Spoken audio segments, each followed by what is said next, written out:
Hello, episode 43 of our podcast already. We're recording almost every day in order to have some stuff for the season.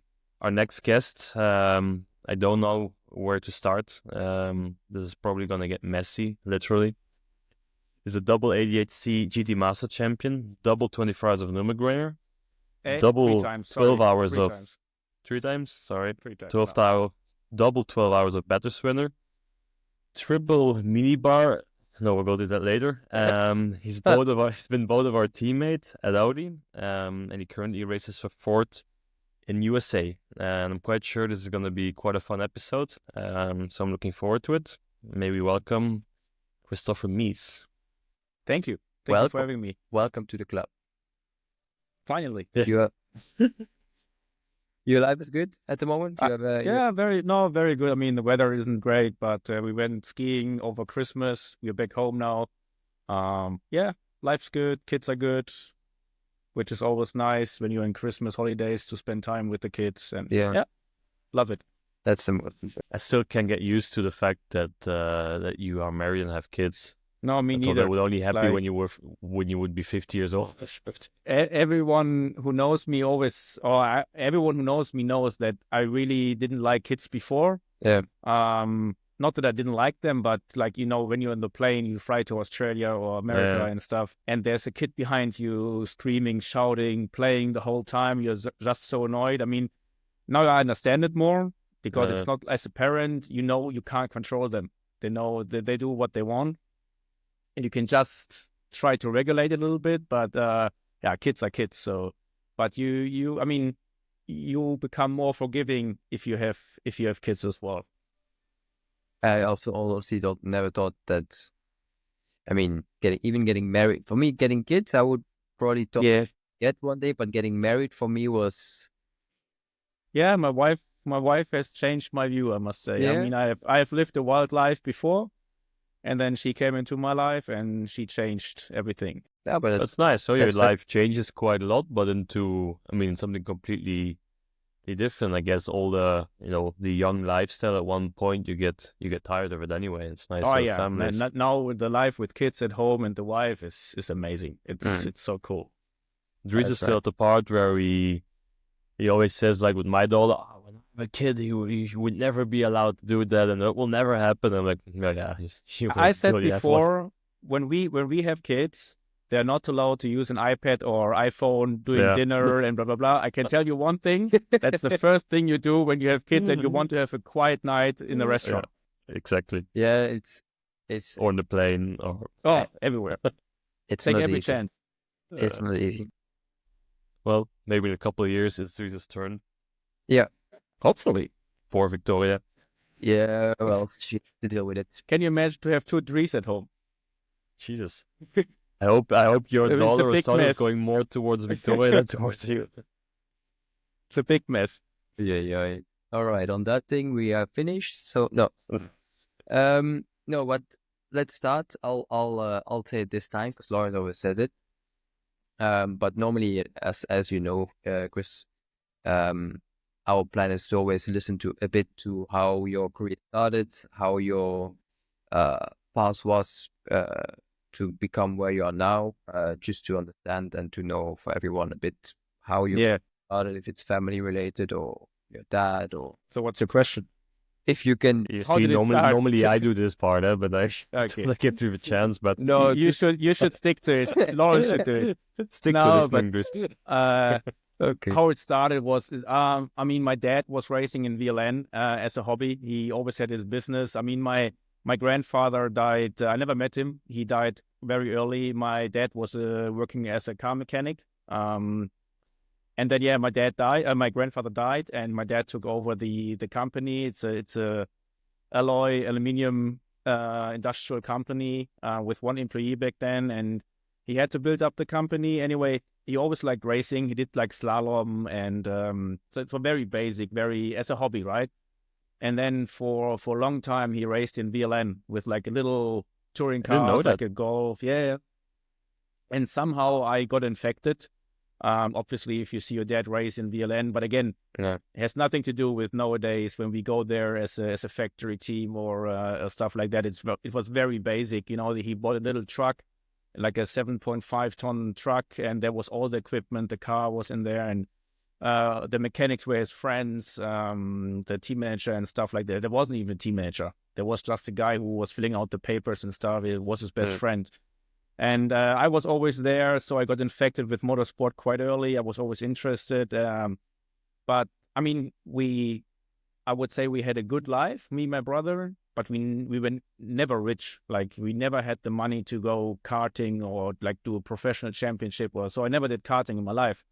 And I remember once my brother and I, for Christmas, we got a go-kart, a 4-stroke, used one from eBay back then. And we went just to different karting places, like Kerpen, which is probably the most famous one, and then local ones around here, and in Holland and the Netherlands and Belgium. But like on a Saturday, after my dad finished work on Saturday morning, we went to the karting tracks and drove there the whole day, and then went back home. I had to share the car with my brother. So it was far away from professional. And then obviously I'm the older brother. I wanted to race cars as well, like my dad did on the Nordschleife. And back then there was still the Volkswagen Polo Cup. And they did this shootout where I can't remember the money you had to pay for a day in Oschersleben, but it was like ridiculously low compared to nowadays. I would think you paid like 800 euros or 1,000 euros. Jeez. Yeah, it was very cheap. And, so you pay for your license nowadays? It's crazy. It's crazy expensive now. And I remember I did some karting, and then changed to car slalom, like my dad used to do when he was younger. And so basically, I could shift from first to second gear. That was it, and drive around cones. That was it. That's all my knowledge I had back then. We went to Oschersleben to do this Volkswagen shootout thing, and I think they took like 15 drivers. Like they kept 15 from the previous year and 15 new guys, something like that.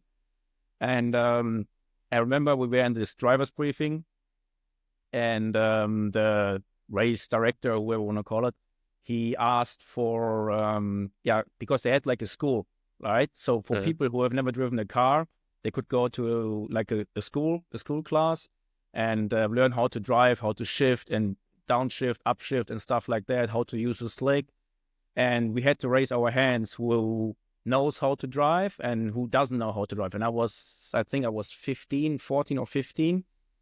And I don't know, like I just didn't raise my hand. So they sent me straight away out to the track. I've never driven on slicks, never sit in a race car, and I've never shifted further up than the second gear. And I had to learn everything by myself. I will never forget this. And it was fun day, was good day. In the end, I got selected from like 1 out of 15, but we didn't have the budget to race, to drive there. It wasn't also, I mean, yes, it's a lot of money, but nowadays, if you look at it, I think it was like 60,000 for the whole season in Polo Cup. And and you were the support program for DTM. So I think nowadays you can't even do this anymore for that money. Forget it. But we didn't have it. And back then there was something called Toyota Yaris Cup. Like the Polo Cup, all the same cars and stuff, engines. And anyway, and this was like 20 grand. And as my dad had the company, he had a lot of connections. And so basically all his business partners, they gave like 1,000 euros to race. So my car had stickers all over the place on the bonnet, like 10 stickers on the side and everything. And but in the end, I got the 20K thanks to my dad, and I could race. And then I went to the Ford Fiesta Cup the year after because the Toyota Yaris Cup got cancelled. So I went to the Fiesta Cup. I was the best rookie. I think I finished 6th or 5th in the championship. That wasn't the GT Masters weekends, no? Wasn't it yet? I Or some of can't. it? No, it was before. This was like the Yaris Cup was 2006, and the Fiesta Cup was 2007, and I think GT Masters started 2008. Okay. And the Fiesta Cup got cancelled as well after that. Then I did 1 year of ADSC Pro Car Championship, it was called. Still the same car, the Fiesta car, all like different cars, but touring cars. That's where I remember you from. Yeah. Yeah. But was And was then all the same cars or was each a different? in the ADSC Pro Kart Championship, you could race, or I raced the Ford Fiesta, but there was also like a Peugeot or like Okay. touring cars. Like back then, Yeah. nowadays probably it's like TCR. Yeah, yeah. So different brands. And then 2009, I remember Audi started the GT program, GT3. And somehow I got a connection to Ernst Moser from Phoenix. I got invited to Monte Blanco to do a test together with Christopher Mies. And basically they have chosen Chris and me to join Audi, yeah. And that was basically the start. So I did like 6, 7, 8, 3 years of touring cars and then straight into the GT3. And I've stayed there the whole time. It's actually a really nice story and example for, I think, a lot of people, because everybody thinks you need to start go-karting when you're 4 or 5, or okay, if you want to do Formula 1, you probably should, but you're the best example that if you want to become a professional and do this as your life, your living, it's not an absolute must, and that you, okay, nowadays everything's more expensive and maybe more difficult, but that you can do it also on a different route and not by doing go-karts and going straight into cars. Yeah, I mean, I see that if you do go-karting, you learn how to race. Yeah, You learn a lot. Sure. But I think if you have some kind of, I don't want to call myself talented, but if you have some kind of interest and you understand things quick, then you don't need karting. But it definitely helps. I mean, Sure. but it's nowadays it's too expensive. Yeah, nowadays the budgets on that are crazy. But also, I feel like there are also a lot of drivers who starts in go-karts, but then they go into cars and they are nowhere. And there's also vice versa. Yeah. They are nowhere. I never did anything special in go-karts. I never won. But for me, karting has absolutely nothing to do with how good or how bad you are. You can be super good in karting. I know one guy who was winning I think it's called KZ2 Championship, the shifter karts, and he was one of the best in Europe. He went to Vegas, he won there, and he was never good in cars. I remember when I was doing karting, always already there, having the pressure from everybody's checking and looking, and this already determines if I'm going to be able to do Formula 1 or not. And yes, of course, if you win all the world championships, you're throwing your name out there. But everything after that, I mean, I see a name who won a world championship. I see it popping up somewhere, but all the rest, to be honest, I'm not following into detail to know the top 10 of every race, for example. It's just to learn in the end. I think it's more to learn how to race, how to use a peak of a tire and stuff. This I had to learn in a very short time when I started. And like I said, I think if you have some kind of talent, or if you're interested in racing, you need to understand things quick and you need to learn quick. And luckily I did. And went from there. And then you had a very long stint, I would say, as an Audi GT3 driver. I thought you would never leave Audi. In the end, me neither. Audi stopped, so you didn't have a choice.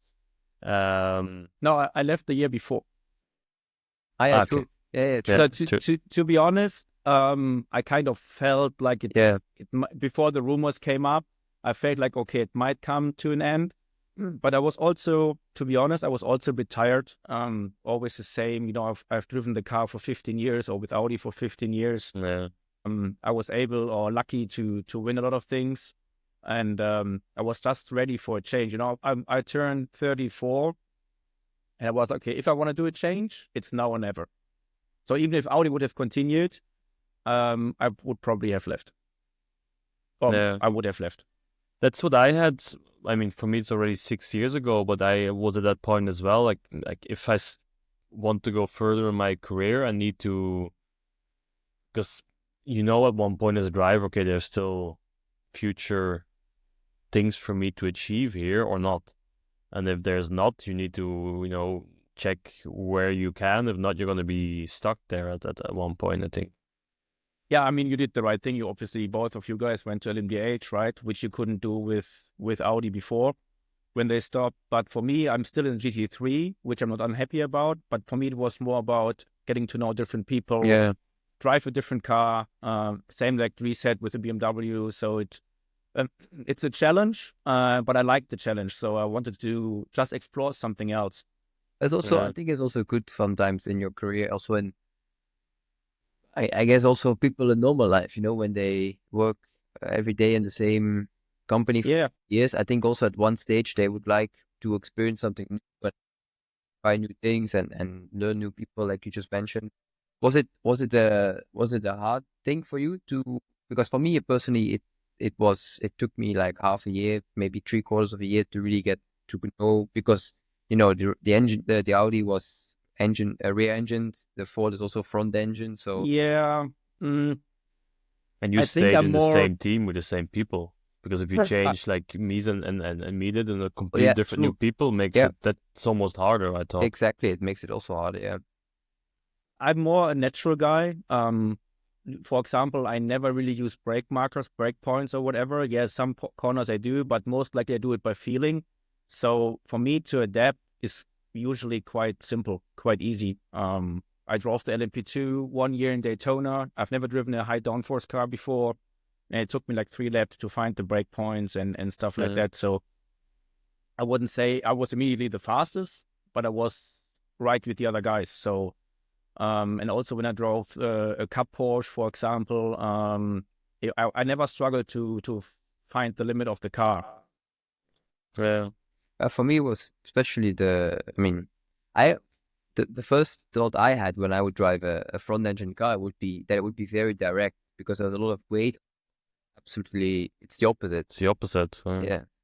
Which I was like, it's very different. But also, look, this year this is why I interrupted in the beginning that I won Nürburgring 3 times, because this year was the third time with the Audi. Wikipedia was behind. I have obviously driven the Ford the whole year, and then I did one VLN and then the Nürburgring 24. But it's like it was just like coming home. It's just in your blood. You jump into the car, you know what to expect, and I never struggled with this. For me, what I said before is the car, okay, front engine or a Porsche, I don't know which is more difficult to adapt to or different, but adapting to the car was one thing. For me, the hardest part, and this you haven't experienced really yet, Dries, is changing the environment. Like I felt like you could have won whatever you've won before. You change, you go to new people, you start from zero. You have to prove yourself, you have to show how you work. Every positive thing you had from your ex-team in the beginning is all forgotten. You have to, you start from a clean sheet of paper, and that for me took me more time to get used to than actually changing a car. I'm very happy and very.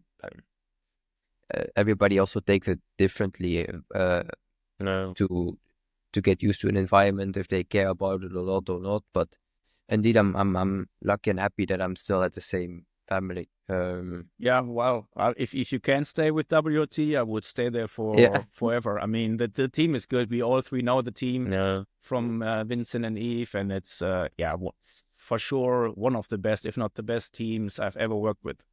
Especially in terms of atmosphere, I thought. Everything. Now probably it's a lot bigger than in the past, so it's different as well, but still.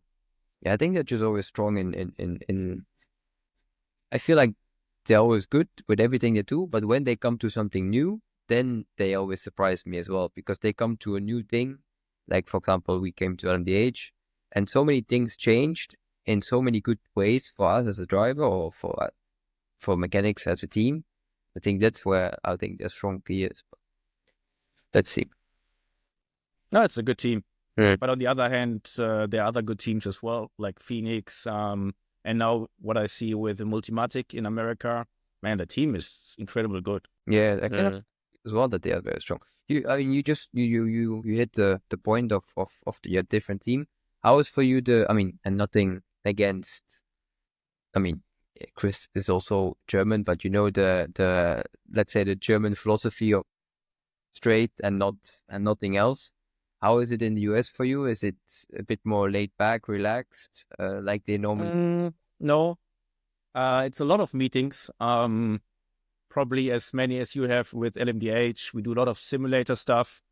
I was spending 3 weeks in the US only doing simulator in between test and race and PT. A lot of online meetings via Zoom or Teams.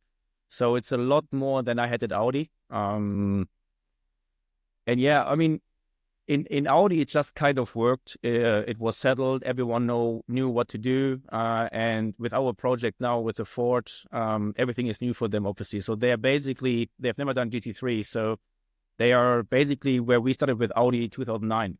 So you can already see that obviously people are good there, and there's a lot of work going into the car, into the team structure, into everything. So it's a lot of work, a lot of meetings, but yeah, I like it. It feels, without saying I don't want to call it less professional, but we had at Audi, but it just, you can feel that they have done the GTLM car with the Ford GT and stuff before. And then Multimatic is a very big team. A lot of people working there. They do, for example, the Porsche LMDH chassis, and you can feel that they are coming from a lot of racing history. Ford program is also a bit more. I mean, I think you can say it's a factory program pretty much, right? Okay, they're gonna sell cars and have customers, but the program you're doing in IMSA is a factory program. Yeah. Audi it's officially was more customer racing. No, it's. I mean, Audi always called, like at Nürburgring, it called Audi Sport Team Land, but it was not kind of a real factory, but it was factory. So it's hard to explain to someone from the outside, but we all know what we mean.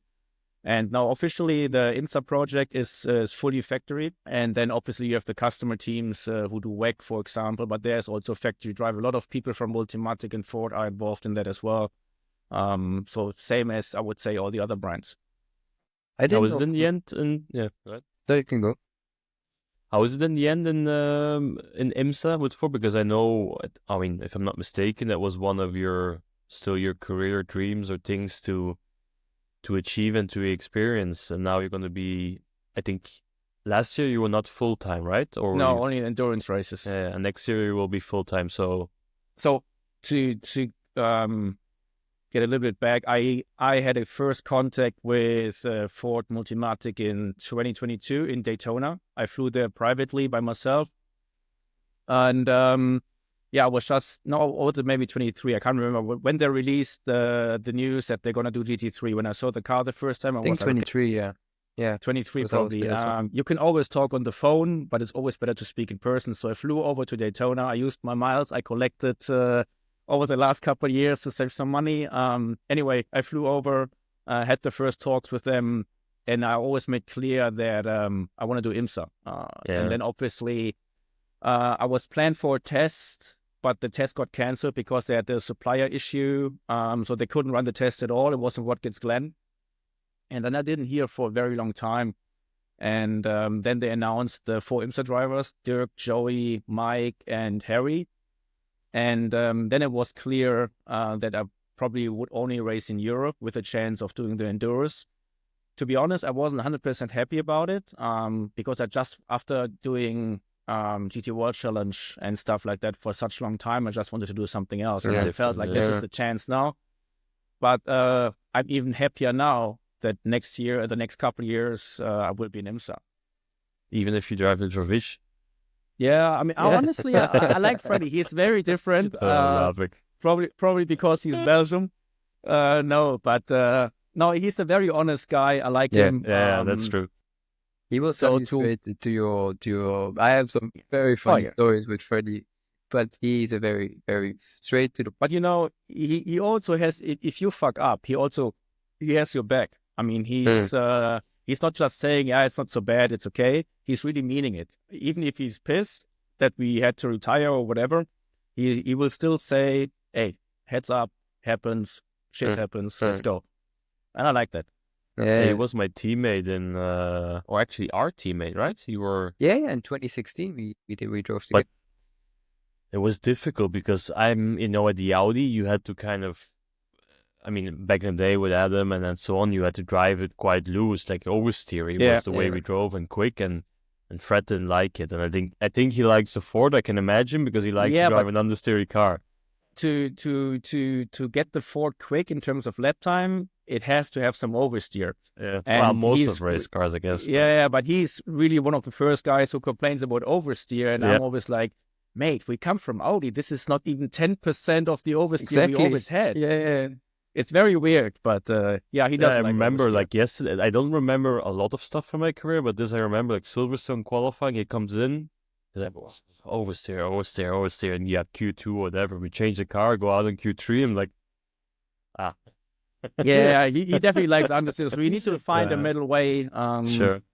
And still, even if we do the setup for oversteer, it's not even close to the oversteer we had at the Audi. No. So, No. I mean, especially that year in 2016, 17, I mean, the entry oversteer we had there, it was fast. Oh, It was not easy. but it was tricky. Yeah. Yeah. But now, when Audi did the last update, the Evo version, the car became really nice. Yeah, really this good. is true. This is true. They did a good step, but they didn't do so much. When I saw the update, No, it was the wing and a diffuser. and they changed something else, but it seemed to work. So I mean, I'm used to drive a car with the engine behind the car, so You always I have good remember. traction. yeah. Well, yes, most of the time, yeah. But yeah, it's How is absolutely. LMDH in terms of balance? Can it be edgy, or is it always because you have so much downforce that it's always kind of planted? No, the downforce is not that crazy. It's not much Yeah. more than an RSR was a couple years ago, and I mean, for me, it's a bit. maybe Okay, for it's your my car, it driving is. style, but you need to be a bit on the loose side to be quick. But it's very. I mean, our car is, if you see the onboards or you see Kevin's onboard lab of the Yeah. law pole lab, Yeah. you're fighting quite a bit, and we have quite a lot of vibration, so everything's very tense. It's not Yeah. like you never really Not cruise smooth. around. It's Yeah. not like in the beginning, Andre, he was quite shocked coming from LMP1. Yeah. Because it's the ride, it's heavier, so it's a lot harder and it jumps and. But I mean, I like it, but I don't know how the BMW is, but A bit similar. I mean, yeah, for sure. We had a lot of work in the beginning, so we were far off. But towards the end, also our car is quite loose too, and I would say probably even more than your car or than. I think so. Yeah, because I like it. I personally like it. I would like to drive like this the whole time. But yeah, the others. But it's your cars are so slow in the slow speed stuff. That's incredible. it is true. LMDH cars. They're like super Oh, slow. We try to block these guys or you guys wherever we can, if there's a slow speed corner coming up, because we actually, I think, at Yeah, you least have the more same mechanical speed. grip. Yeah, a lot more. So for us, it's Especially really if we do annoying. the second stint, the double stint, it's Yeah. But this is where the hypercars, they drive a bit different, I think. Like Ferrari and Toyota, it looks a lot smoother how they drive. But they have the hybrid in the front, so they can play with balance and braking a lot more than we generally can do. I just need to turn up the heating because it's fucking freezing here right now. Can I say fucking freezing or You not? can say whatever you want. Okay. So when is Ford coming in LMDH? I don't know. I heard this rumor. Is this already one of the 3 questions or? No. Okay. This is just there's don't know. some birds starting to since a Yeah. while already, right? No, since a couple of years. But I mean, they say everybody's coming, but Yeah, I mean, now Genesis is coming with apparently Andre. McLaren is announcing it every day. Yeah. Soon. I now, think but it's the right time to do it. So I really don't know. I wish I could tell you more, but I really don't know.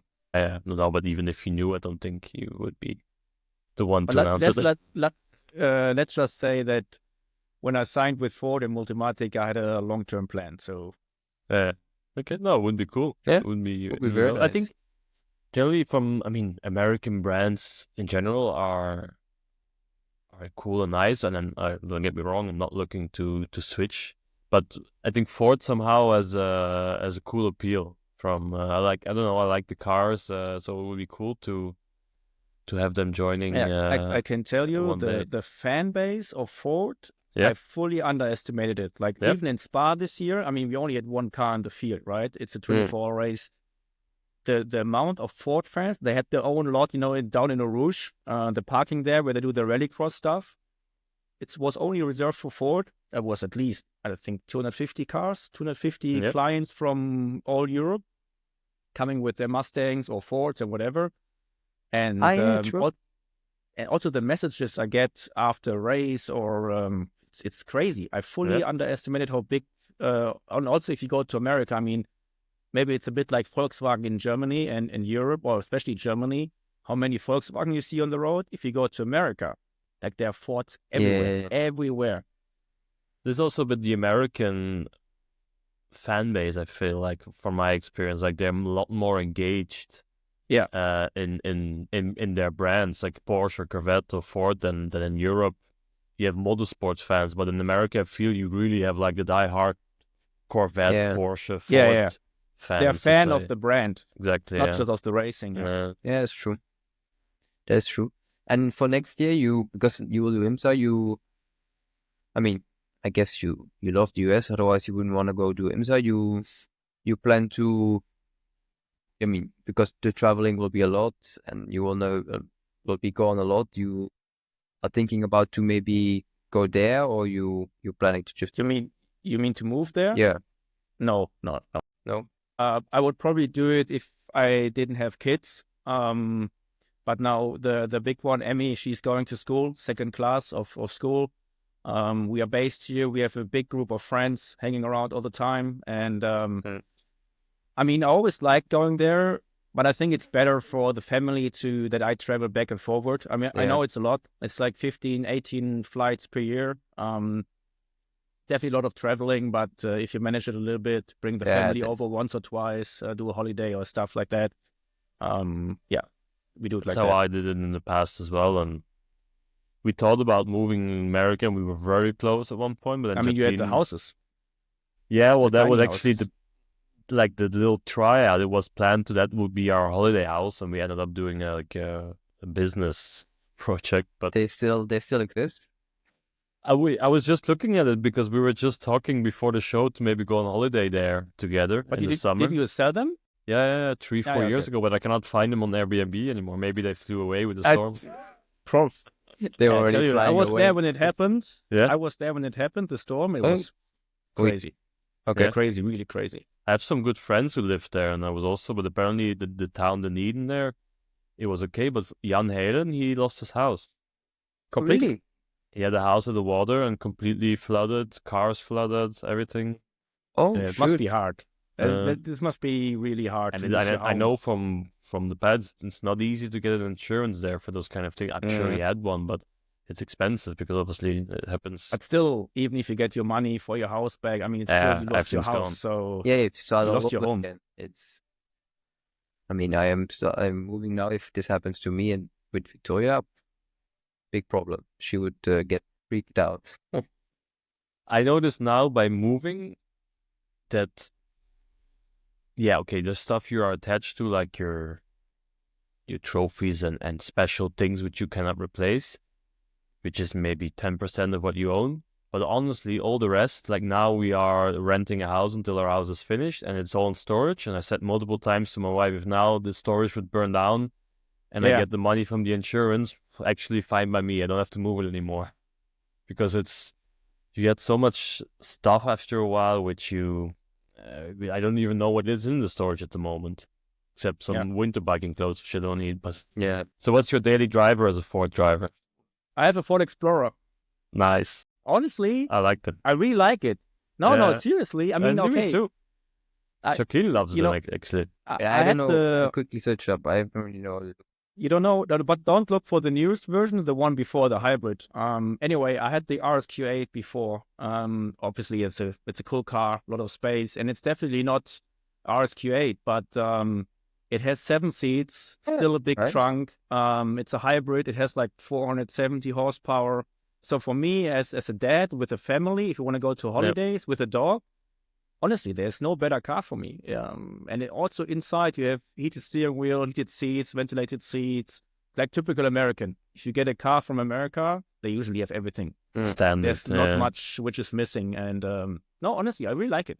As I was supposed to only drive it for, I think, 6 months or so. And I told the guys from Ford Cologne, I told Ingo, I said, I want to keep this car for as long as I can. So now I have it at least until the end of next year. Wow, it's a long time. Mine, I have an M5. An M5? An M5. You in the M5, man, you have to pump up the seat to go over the dashboard, huh? It's a bit big.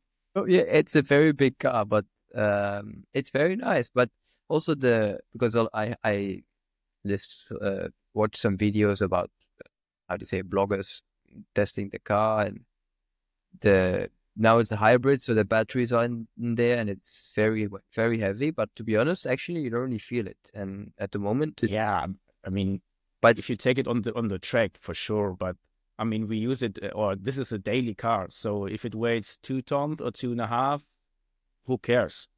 As long as it drives good. Yeah, nowadays you cannot do anything special with your car anymore. no, but it's very fast. The car is very very quick. And you use Do you drive, Lawrence? I have a Taycan and I have a Cayenne P hybrid. So Jacqueline has a Cayenne and you have the Taycan. Yeah. But we use the Cayenne most of the time. And actually now, because where we live in Spain, everything's quite close, so we drive on the hybrid like most of the time. It has like 80 kilometers of hybrid, and then when you go far away, you have the engine, the fuel engine. But this never really works. I have my Victoria has a X3, and she also has this, and it doesn't do it at all. Like it says it can do 80 kilometers, but if I do no, the Cayenne doesn't. Well, you have to charge it overnight when you're home. Yeah.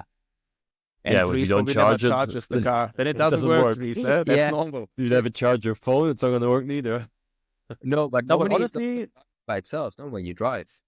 No. That's not the goal. A little bit. I mean, I charge the Explorer sometimes, and it's enough that I can do my daily stuff in the city. Yeah, that's a good thing. The Taycan is, to be fair, I'm not a huge fan of electrical cars. I mean, who would with the job what we are doing?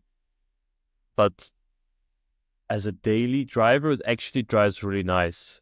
It's really comfortable and easy, and it's it's a comfortable drive. It's not a 911 for sure, but when I came to Ford, the first company car I got was a Mustang Mach-E, so also fully electric. I also was eager to try it. I wanted to try it. I must say, I mean, I think for our purposes, if we have to go to a racetrack, and especially like if you have a race in Nürburgring and you want to go home Sunday evening and you want to be home quick, so you go fast. And I mean, even if you just do 180 or 200, it's already sucking so much power out of the battery that you have to charge it 2-3 times. And with a diesel or with a petrol engine, you maybe don't fill up at all, or maybe once or twice maximum for like 3 minutes. Then you're on the road again. So no, I mean, I get the point of it, but it's nothing for me, to be honest. I would maybe like to try once, but just try. Those cars are really not really helping our industry at the moment. I feel like, especially in Germany. So. Oh yeah, wow. Well, crazy. That's a different topic. We shouldn't get into this. Too political. No, not fun to talk about anyway. I'll let you guide it from there. But from the time when we were teammates, it's like when I started the introduction. I remember you were known about. Yeah, how should I say it? Leaving messages behind in front of people, their doors or minibar. Don't know if you want to go there or you want to use your joker. We can. I mean, I will not say what it was exactly, but wow. Yeah. Oh yeah, you go. Is there a smiley somewhere where I get you? Yeah, you can put in the smiley after when you cut it. No, I would say I was always a wild boy when I was young, especially. I was never shy of a party, and I was never shy of things. Probably most people know Uwe Alsen, a legend from Germany. He was always very direct. He went to an interview and he was swearing with the baddest words you can imagine. And I would say he was never politically correct. And I was always compared to him. Some people compared me to him. They were always saying, "Yeah, you're a bit like him." And yeah, I had a good life. The team managers sometimes weren't too happy about it, especially when I left a message in their fridge. There was some cool stuff, but in the end, now you can laugh about it. Yeah. I mean, we've all been there when we were younger, before we were married and kids. I mean, I remember as well. I mean, for me, it's already a while ago, but I don't know if I mean, yeah, for sure I was involved, but using fire extinguishers in the hotel. Or in the hospitality of Audi. Yeah. Yeah. Ripping T-shirts. I don't know from where this come from, but the Audi times, there was a WhatsApp group, somebody throwing a TV out of the window of the hotel room. It's maybe a bit extreme. But rental car race. This I remember, actually. You remember the... it's a good one to start about. Yeah, it's not illegal, but yeah, who cares? I think it's Portimao, I think, where the hotel is like 3 roundabouts away from the track. And we all had like a Fiat 500, and then we used to like race from the hotel first to the entry of the track. Like, yeah. Don't be gentle, it's a rental. Yeah, and they were fully insured, so yeah. Yeah. I mean, there are a lot of cool things which have happened when we were younger, right? So it's cool to laugh about now. Like the Audi party. I remember in the beginning. I don't know who. I think it was actually Andrew Lotterer who started this fire extinguisher thing. Then I took over from him. I was like the new Andrew then. And remember, then after, I think 1 or 2 years, when we had the Audi party after the 24-hour races, they took away the fire extinguishers. And they were hiding them somewhere, so we couldn't find them. But then we went to we went to the garage, and we found a fire extinguisher and took it to the hospitality and fired it up. So, yeah. I remember those were good, the Audi parties. Yeah, I've never experienced that since then. It was in the hospitality, everybody completely wasted. Oh, so good. In Spa, I have pictures. I still look at people, t-shirts ripped, adding all over, and then like the big winky topless, and exactly. I remember in the morning coming down from Spa in La Source, the hotel. I had to go to my car, but I don't know. I think I already had my car packed because we had to leave early, or my bag, and I only had my ripped T-shirt. So I had to go down to the lobby to go outside. I had to go down, and there were like the 3 bosses and the board members sitting in the lobby, like, nah, maybe I use the fire extinguisher exit and to go to the car. It doesn't happen nowadays anymore. I can tell one good story. It was with WRT. It was in Navarra, I think. It was a fun round, and I think WRT wasn't you winning the championship? No, that year I think it was Ortelli and Haase. Ortelli and Haase probably. No? Can be the endurance. Yeah. So anyway, I mean, Vincent and Yves and WRT is well known for good parties, right? Yeah. So we had a good party in the motorhome. Also, I think Albuquerque was there as well, half naked, Bononomi. So it was like getting really crazy. Stippy, and Stippy doesn't like to shake hands or stuff, but once he has a few drinks, which he barely has, but once he has it, he becomes really touchy. Yeah. So it's like his brother is coming out somehow. Yeah, his demon. And and Vincent always had this drink. It was called Chartreuse. Jesus. Dangerous stuff. Anyway, I had my rental car there, but obviously I drank, so I couldn't drive anymore. So I can't remember who. I think the cook drove us back home to the hotel. Anyway, we come back to the hotel. Ortelli left like an hour before, and we come back there. There's no one. Only the whole team was staying in the hotel, and suddenly there was someone cycling in the lobby. But he was completely naked on his road bike, and it was Ortelli. And anyway, we all super smashed. We go back to bed. Me and Haase had to catch a flight the next morning very early. So I stood up, but I couldn't find my car. I couldn't find the keys. So the car was somewhere, and the keys were somewhere. And after like an hour or so, we knocked on Vincent's door because obviously we were like young. I don't know. I was 20 or 19 or something like that. And Vincent was my last hope. And he opens the door, still completely wasted, hangovers like shit. And he opens the door. I said, Vincent, I have a problem. I need to go to the airport, but my car is gone and the car keys are gone. And he's like, oh, no, I have your car keys here and your jacket. So I found the car keys, but not the car. And the car was like 300 meters further away.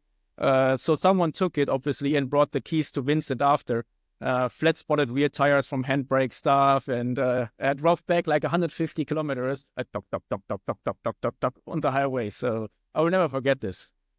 Yeah, I think there was another good one actually with Ortelli, and you remember the end of season party in Spa? I don't know which year, where we had the winning car, the one from Baku with the special livery in the restaurant. It was a restaurant or a hotel, whatever. And the same, we had the Chartreuse. Vincent always was coming with Chartreuse, and we had like the Spa, which was a shot, and it's stuff to drink like a shot. And then you had the Nürburgring version, which was like half of this glass, and you had, I mean, one of those, and you're already knockout. And Ortelli as well. At one point, he was, I think, first of all, he started taking off Jacqueline her jacket and her shoes, so he was walking around in his underwear with jacket and the heels. And then at one point in the middle of the party, we went in the car, put on the engine, and in the middle of the thing, and we had those WRC no parties, Audi parties, and then especially when you had like guys like Lotterer, Ortelli, and Fessler, Rocky, these parties were dangerous. And then Vincent putting out the Chartreuse. Whoever was listening, never ever drink Chartreuse. This is the most dangerous shit you can do. You should try it once to see how disgusting it actually is. Yeah. But like do it in a closed room by yourself. Cup syrup with alcohol. It always comes to the point where you pass. Is he still using it in the team, Chartreuse? Yeah, we still are. Yeah, when it gets to a point where it's too much, then it comes, and then by that point, you don't even taste it anymore. So it's. But now, as we talk about it, I start to remember all the parties we had. It was a crazy good time. Yeah. Also in Spa, when Dr. Ulrich was still there. Yeah, I remember it was Fessler, Lotterer, Trillier. So the LMP1 guys had a car, and the after party in the evening. I think we did Audi win or finish on the podium. I can't remember. So. Anyway, the party was always good. Didn't Even matter if you won or not, 5th, it didn't matter. 10th, or you finished first. The party was always good. And, I was still young back then, the beginning of the 20s. And, I never smoked a cigarette in my life or stuff like that because I just didn't like the smell and the taste of it. Obviously, I've tried when I was younger, but I didn't like it. So, and then I come to the hospitality, and then there's Dr. Ulrich and the LMP1 guys. And, the tobacco, they shoot it into the nose, and that like you hit a thing and it shoots into your nose. It's like the tobacco. It's really And I saw Dr. Ulrich there doing it with LMP1 guys, and they were like, "Chris, come over. You need to try." I was like, "No, I'm not doing this," and I really didn't do it because I just didn't like it. But if you remember now, the time we had all together, crazy. I do miss it a bit because now I think it's a bit.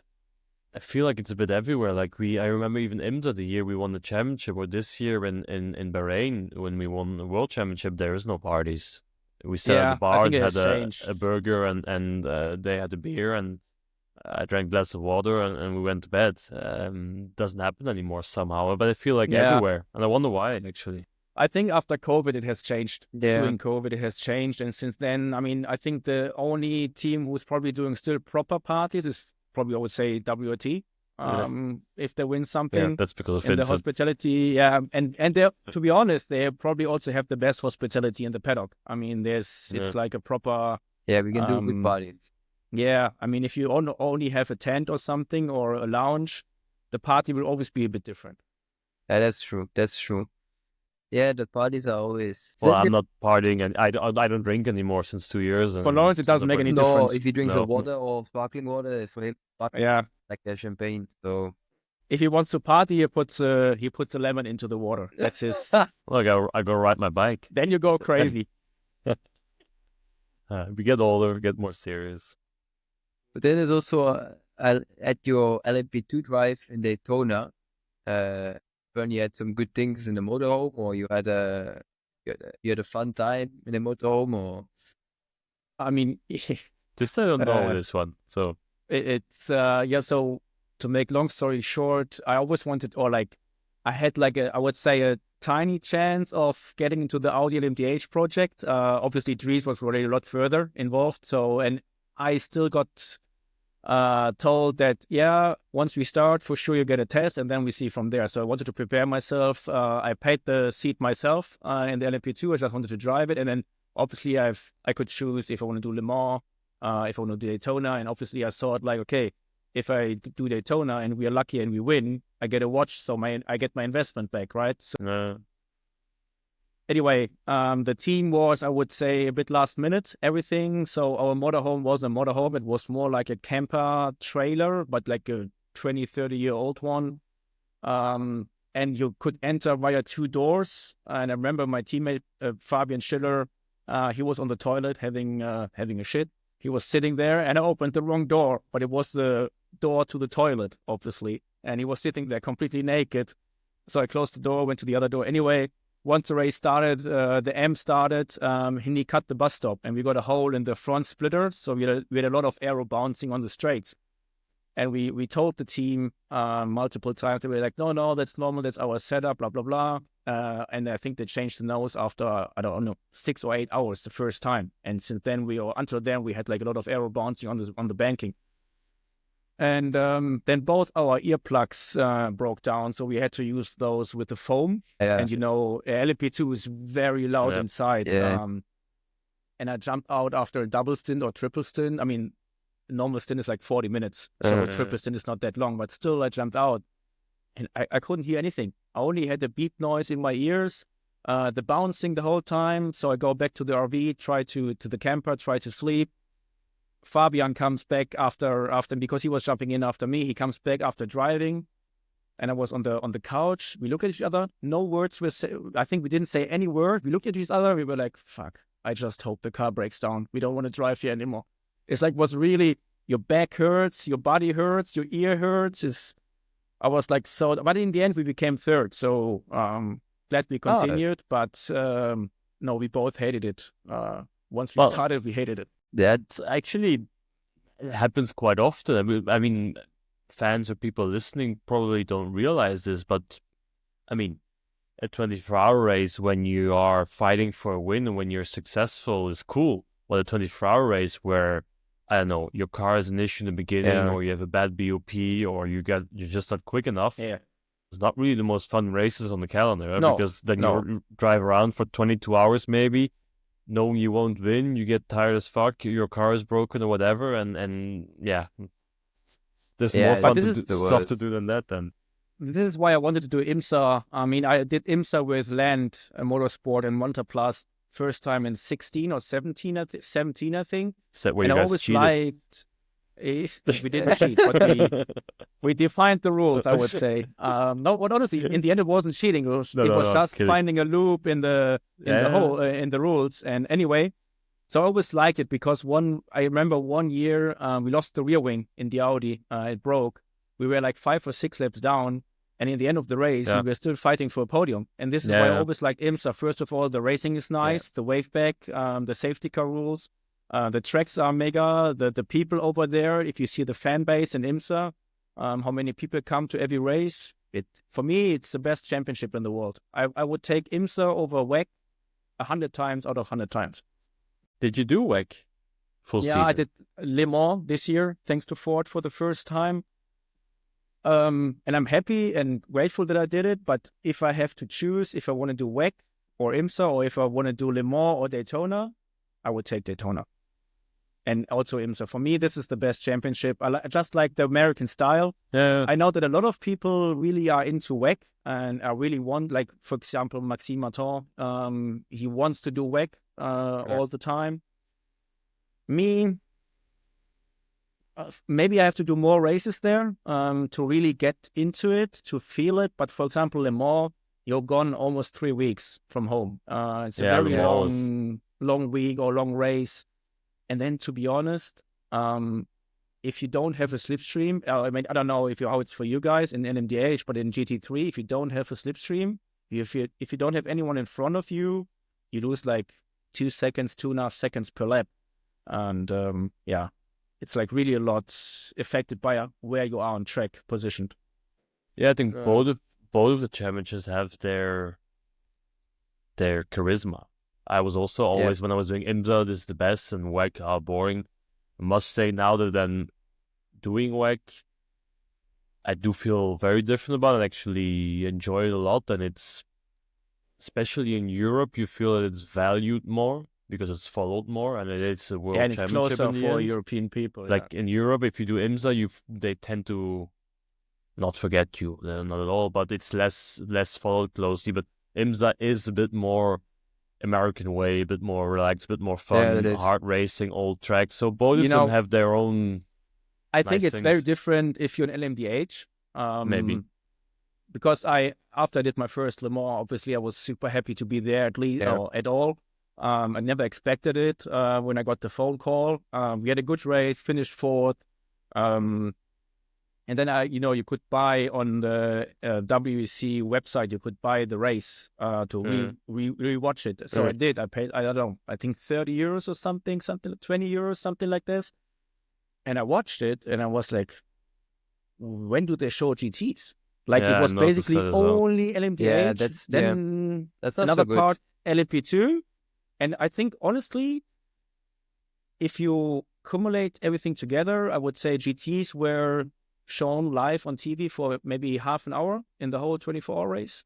So really not a lot. So I was really disappointed by this because it's not so good. I remember I took the starts and the racing we had in the beginning. I was racing against Fafus and those guys, and it was like, hey, the racing we had there was incredible. If they would have shown it, obviously you guys in the front as well with LMDH, but I mean, nowadays there's so many things you can do on TV, like split screen or at least replays or whatever, and there was just like nothing. And I was like, I'm a bit disappointed. I was actually pissed that I spent like 30 euros to watch the race, and I only watched LMDH cars. Yeah, I noticed that as well. They need to do that to also bring in the others a bit, because otherwise it's a bit one-tony to. But yeah, I get it. I mean, this is the main part of the championship, right? And it's interesting to watch. But if you don't see your car racing for at least 15, 20 minutes after the start, you're like, okay, nice. Yeah, that's true. And I feel IMSA is a bit better there in terms of that. That's true. Coming to the last two parts of our show, it's time for your question to us, or to Dries, or to me, or whatever. Can be anything you want. Anything? I shouldn't have said that. No, I have some spicy stuff which I will not ask. But let's do a normal one first. Did you ever work or think of driving together for a brand? Like Dries switches to Porsche or Lawrence switches to BMW and drive together on one car. And would it work? Because I know both of you guys. I would say Dries is a chill guy who does understand sometimes why he is fast, but he is fast. And Lawrence is fast, but he's a hard worker. I think it would work, actually. I think we could work well together. I think we both have our, let's say, strong areas where we would both benefit from. But has it been on the table? No, never. Once close, this didn't happen. It's been we did it already once, but that back then I was shit. Those different times. But I think also in Audi you never raced together, right? 1 year, but it was the very beginning. Was my first beginning, year. yeah. So I had nothing to give. But now it would be. I mean, I think it would work well together for us. It would be a good media tool for us if one day it would work. But it has been one time close. But other than that, it's never been on the table. Okay. Yeah, I mean, I have no problem saying it. It was maybe very little bit on the table in the middle of this year, let's say. So that thought actually did ran, say, to my or our mind or whatever. And it's a funny question, but it's a good question. I mean, it would be extremely cool to drive together, and I'm also quite sure that it would work well, but it would also be strange, I think, for the fact that we're brothers. We could say everything to each other without having a fight or having a discussion longer than a couple of hours, because it's always been like that. But I'm curious how the ego would play out in that. I think you guys are just very different in terms of your working and that ethic. Because we are very different, and you would probably be annoyed with some stuff I do, and I would be annoyed with some stuff you do. But this I also have with other teammates. I'm already annoyed if I asked, for example, I asked you today if you want to do it earlier, and you say you just went to the gym. It's like, mate, it's like the end of December. Just chill for at least a week. Okay, I can't. Yeah, he gets an arrow. And Dries hasn't seen a gym probably for the last 1.5 years, except Lauren's gym at home. I think it would be cool, but I think to summarize it, we would need to get used to it a little bit in the beginning, I think. Yeah. But it would work. I think it would work well, yeah. Yeah. Who knows? Maybe one day. I have to learn golf. You have to learn to eat acai balls. You have another one? You have one or? Yes. It's this for Dries, for both of you, because it's your dad. But remember the race in Zandvoort where you hit a cone after the pit stop and... Oh, this was Zolder. Zolder. And then your dad went up to race control. So what was the outcome in the end? So I mean, I don't know if you want to tell the story. Is he still alive? The race? I leave it up to you. No, actually, he got fired now. Yeah, he got fired. He's gone. He's gone now. Yeah, that was from something else. But yeah, indeed. So for people who don't know the story, my teammate Will Stevens back then, he was leading the race, and we did our pit stop. And coming out of doing the pit stop, leaving the box, I hit the cone. There was a cone there. Probably is a rule, but I shouldn't have hit the cone. But I hit the cone. I didn't gain anything, or didn't put anyone in danger. But I was leading by 5 seconds, I think, and I got a drive-through because I hit the cone. And my dad got so pissed. No, this was the first time. He was already in the limited air, and he was like, "So, who's this race director?" And people knowing my dad, or probably some people listening, they know him or whatever. He's a temperamental, serious guy, and when he gets pissed off, he's pissed off. And then the second time I lunged somewhere in turn 1. I didn't touch him at all, but we both went wide, and I pushed him off a bit, but I didn't hit him. But they saw that I hit him and that I pushed him off. So I got another drive-through. And then I lost it completely. And whoever people who know the racetrack, you cannot go outside of the box without like a badge or a suit. And he just went like, "I'm going." He went in the pit lane. He walked straight to the race control while the race was still going on. While the race was still going, Vincent was running behind him like, "Ralph, don't go. I am going." Shit. So he went, and normally you're not allowed to access there even. So there was a guy standing there. "No, you're not allowed." He moved out of the way, and he went into the race control office, and he opened it. "Who's the fucking race director in here?" And the guy, like Alain was back then, he was, "Yeah, me." So he went to go to the guy, and I don't know what he wants to do, but no, I think he didn't open the door. Yeah, he did. He kicked the door open. Yeah, well, yeah. Possible. Because the door was locked, and he kicked against the door, and the door just jumped open. And he was standing in the race director office in the middle of and everyone looking at him, and Vincent behind trying to get him back. And then the outcome was actually first they wanted to ban him or whatever from any other races he could go to. Also WT to have a very, very big fine. But the end went in there because it was also after my dad left then, and he called out. Vincent went in and he's like, "Okay, I apologize. Sorry, it shouldn't have happened. It happened."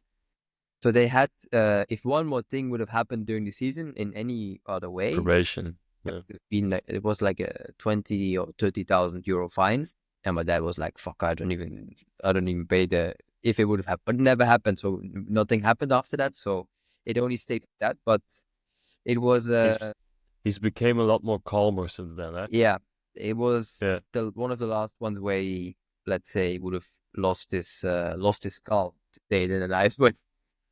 But I like this, to be honest. We need stories like that, I think, because nowadays everyone tries to be so straight and everything. You know, we need to have stories where you, I don't know, fire off a fire extinguisher, where you break into the race director's office, where you have a good party. I think we need this, because this is nowadays the world needs to be politically correct, and you need to agree with everyone about the politics and. Yeah, it's very bad. If you take the good thing is we have so many good stories, which we can't tell right now, but which are in our memories. So yeah, but that's one of the reasons why we wanted to do this podcast, to speak more openly. I mean, unfortunately, we can never speak 100% openly, because then we would get in trouble. We have to play with that borderline, but we're already saying a lot more than we would usually say, and everybody is listening, and it still works, and we will continue with it. I said, even if I get complained by someone one day, we will just continue the way we for sure. we done. And don't really did you ever get in trouble for your podcast with BMW or Porsche? Or somebody once sent a letter to Porsche. Yeah, to you about the Kubica podcast, which had nothing to do with me. Yeah, but actually, you got something. I never got something. But they were not. They didn't. I explained them, and there was not an issue. Zero.